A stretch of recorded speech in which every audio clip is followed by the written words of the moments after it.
오늘 우리가 읽는 말씀은 요나서 2장 말씀입니다. 우리가 어제 읽었던 1장에 계속 이어지는 이야기인데요.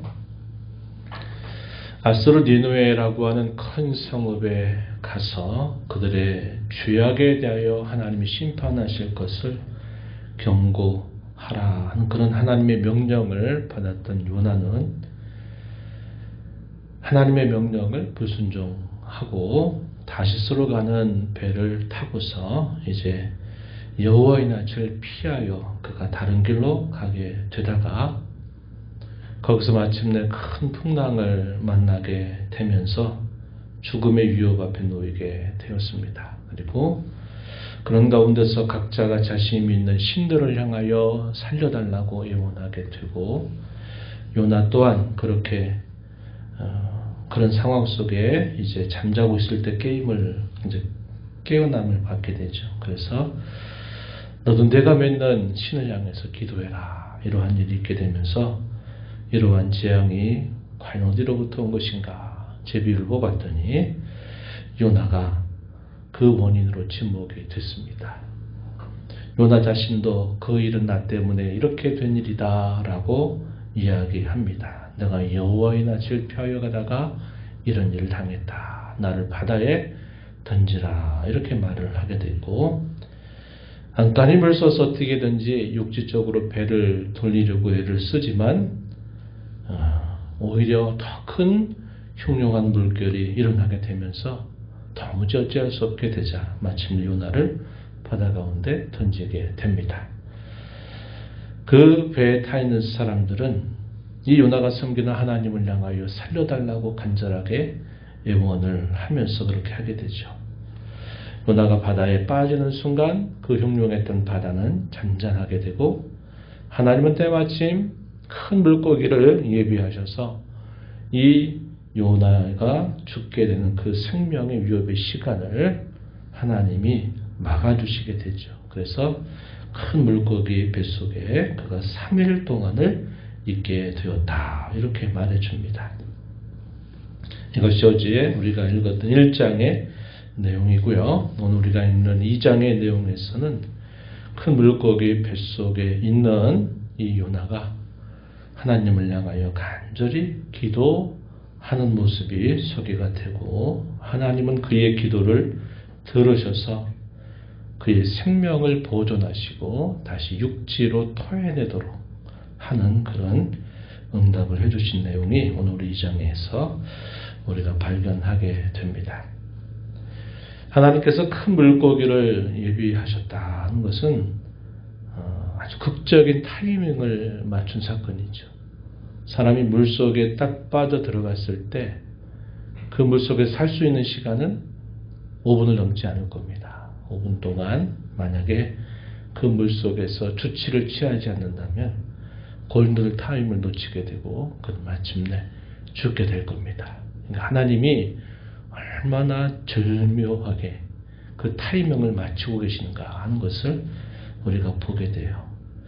하나님께서 그것을 예비하셨다. 1장 17절에 큰 물고기를 이미 예비하셨다. 그래서 소위 골든타임이 지나가기 전에 그 큰 물고기가 통째로 이 요나를 삼키게 하셨다 하는 것입니다.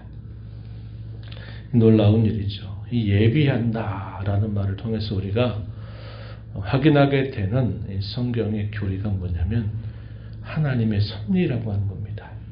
이 섭리라고 하는 말의 의미가 무슨 뜻이냐면 하나님 어떤 일들을 계획하실 때 그 일들이 계획대로 되도록 필요한 것들을 계속 공급하신다 하는 의미를 담아주는 것이 이 섭리라고 하는 말의 뜻입니다. 우리가 어떤 계획을 세우고 그 계획을 이루기 위해서 무엇인가 그 필요한 것들을 우리가 예측하고 미리 항상 준비하는 태도를 갖죠. 마찬가지예요. 하나님이 하고자 하시는 일을 이루실 때는 그 일을 이루시는 구체적인 모든 방법들을 하나님이 준비하셔요. 예비하신다는 겁니다. 이걸 우리가 하나님의 섭리다 이렇게 부르는 부분이에요. 절묘한 타이밍을 하나님이 맞추어서 이 요나의 생명을 보존하신 겁니다. 이 일로 인하여 요나는 만약에 그가 불순종하다가 그 상태로 물에 빠져 죽어버렸다면 그의 생애는 참 비참할 수밖에 없는 상황이 되고 말았을 거예요.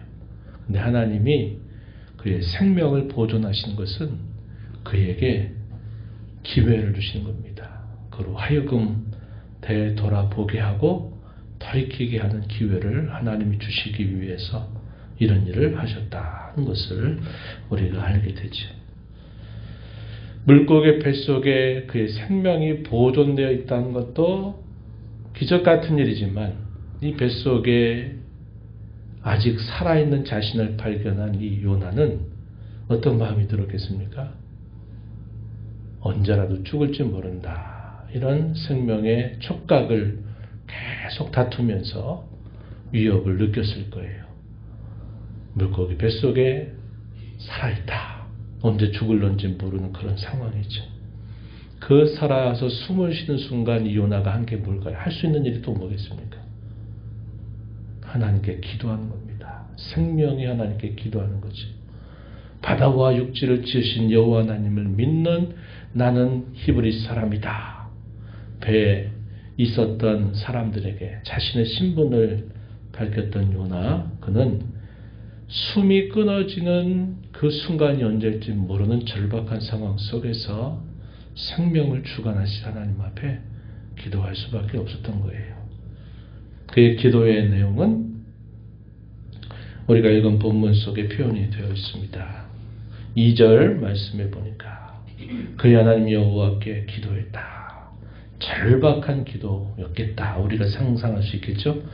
내가 받는 고난으로 말미암아 여호와께 불러하려더니 주께서 내게 대답하셨고 내가 소울의 뱃속에서 부르짖었더니 주께서 내 음성을 들으셨나이다. 나를 깊음 속 바다 가운데 던지셨으므로 큰 물이 나를 둘렀고 주의 파도와 큰 물결이 다 내 위에 넘쳤나이다. 4절에 보세요. 내가 말하기를 내가 주의 목전에서 쫓겨났을지라도 다시 주의 성전을 바라보겠다 하였나이다. 주의 목전에서 쫓겨났을지라도 뭘 우리를 상상해 주는 겁니까? 하나님의 명령을 분명히 받았음에도 불구하고 그 명령을 불순종하고 가다가 그가 이런 죽음의 위협을 당하게 된 그것을 우리를 상상하게 하죠. 다시 주의 성전을 바라보겠다고 하였다. 이렇게 표현을 해주고 있습니다. 그러면서 그 기도를 쭉 하나님 앞에 계속 올리면서 뭐라고 말하냐면 구원은 오직 여호와 하나님께 속하여 있나이다. 그가 이렇게 기도한 것입니다. 그래서 생명의 하나님 앞에 그가 그 죽음의 위협 앞에 할 수 있는 일이란 그를 그 자신 온전히 하나님께 맡겨드리는 일이었습니다. 그가 기도하는 내용 어떤 내용이었을까요?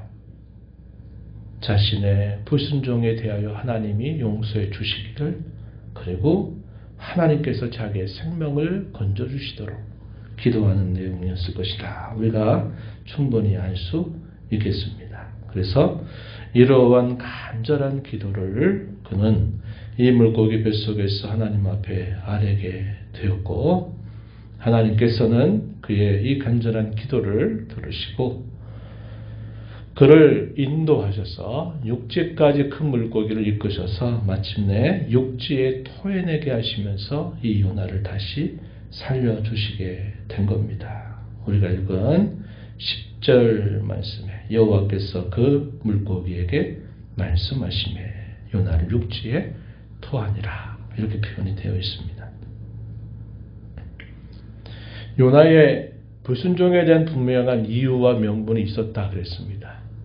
그 이유와 명분이 무엇이라 우리가 알게 되냐면 이 아수르 나라, 이 나라는 우리나라의 대적적인 나라고 하나님을 경외하지 않는 그런 나라이기 때문에 그들의 죄악에 대하여 그들의 죄값으로 심판받아 마땅하다 하는 이런 생각이 요나의 마음속에 분명히 있었던 겁니다. 그건 뭐냐면 소위 인과응보의 원리죠. 그 그들의 범한 죄악에 대하여 반드시 벌받아야 된다 하는 것이 요나의 명분이었습니다. 불순종의 명분. 그렇다면 하나님의 명령, 하나님의 뜻을 저버린 선지자 자신은 그 명령을 저버린 마땅한 결과는 무엇이겠습니까? 자기도 보응을 받아야죠. 보응을. 그래서 결국 죽음의 유혹 앞에 바닷속에 던져진 거 아닙니까? 또 던지라고 했어요. 다른 사람의 생명을 위해서. 그럼 자기도 죽어 마땅하죠. 그는 살아계신 하나님을 믿는다고 말씀을 전하는 선지자라고 자신을 알고 있다면 하나님이 말씀하신 그 명령을 저버린 요나가 받아야 될 것은 그에 대한 마땅한 벌이 될 겁니다.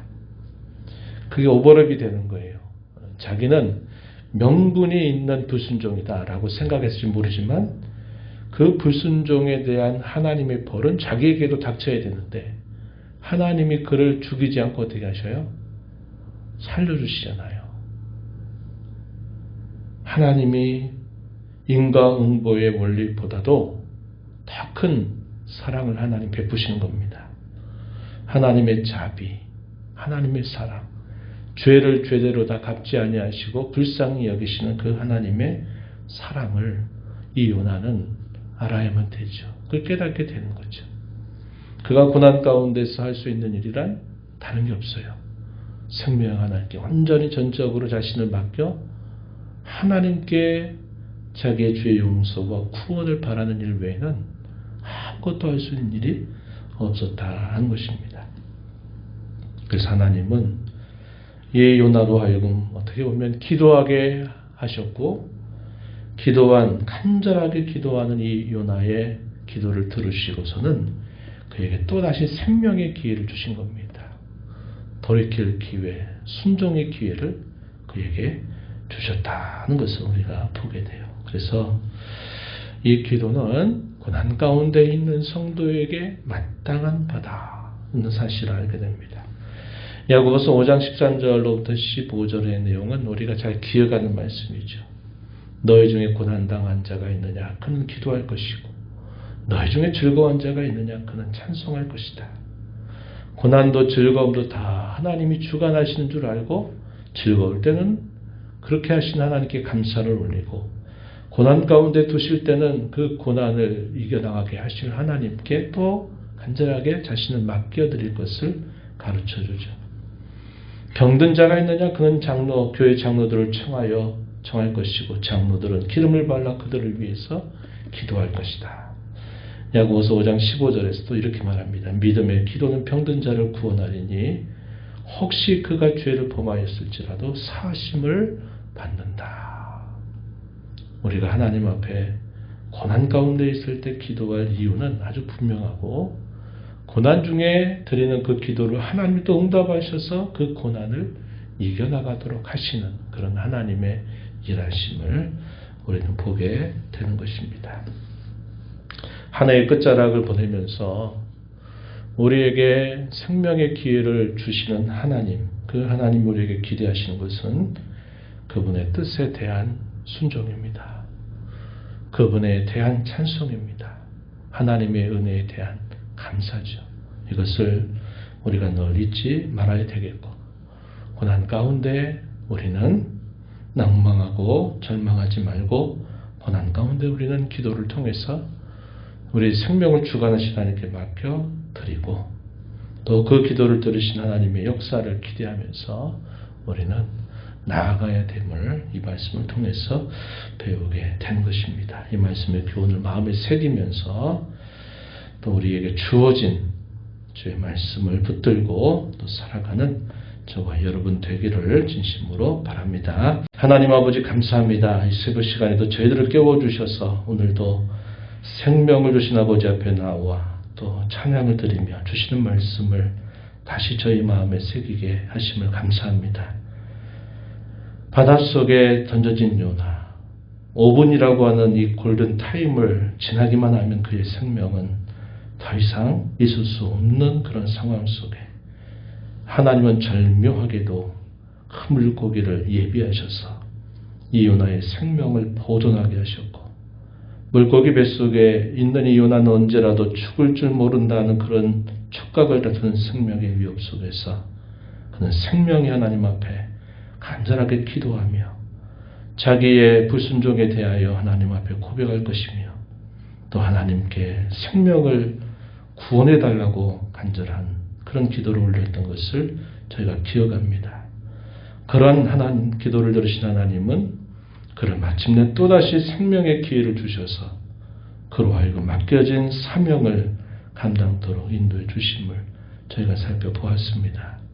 이러한 말씀의 교훈을 따라 우리 성도는 고난 가운데 기도해야 되며 우리의 생명의 주관자가 되시고 고난을 이기게 하실 뿐만 아니라 우리의 모든 즐거움의 원천이 되시는 하나님이신 줄 언제나 알고 모든 것을 하나님께 맡겨드리고 하나님께 늘 우리의 중심을 드리며 하나님께 강구 올리는 저희들의 삶이 되도록 인도하여 주옵소서.